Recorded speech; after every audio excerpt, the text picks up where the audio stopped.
the American Synthesis Party video lecture series. I'm Alex Van Allen. This introductory series will be divided into 5 very brief parts. The first part will deal with the concepts of ideology and synthesis. Let's start by explaining the concept of ideology. What is an ideology? An ideology is nothing more than a belief system, or if you prefer a more comprehensive definition, an ideology is a system of related values, attitudes, and beliefs. The 2 political ideologies that have come to dominate American politics are liberalism and conservatism.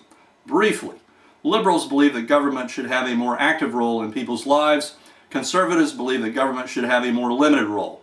The Democratic Party is dominated by liberals, and the Republican Party is dominated by conservatives. This is the essence of ideology in American politics today. Now that you have a better understanding of ideology, let's move on to the concept of synthesis. Synthesis is just another term for a combination. Ideological synthesis merely refers to a combination of liberal and conservative views across different issues.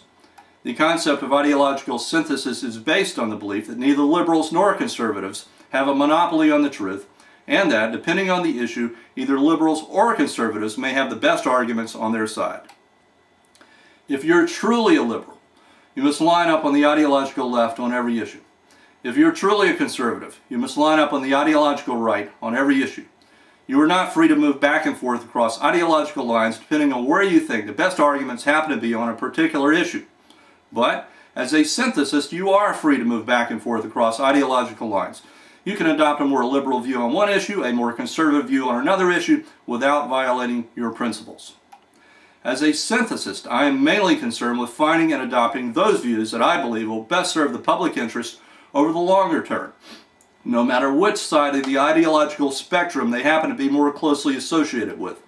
The truth about human beings and their societies is very complex. It does not consistently support either liberal or conservative views across every issue. Liberals and conservatives tend to have a more simplistic, black and white view of the world than synthesists. This is the main reason why they can hold their views monolithically and across virtually all issues. Reaching the correct ideological synthesis is very important for the future of our country. When Congress is as sharply divided along ideological lines as it is today, vital legislation will not get passed, and we will eventually all end up paying a heavy price. As long as Americans continue to take their lead from either liberals or conservatives, our future will be in jeopardy. These groups have had many opportunities to make things right, and they have failed miserably. Both liberal Democrats and conservative Republicans have become intoxicated with political power. Now is the time to take away their punch bowl.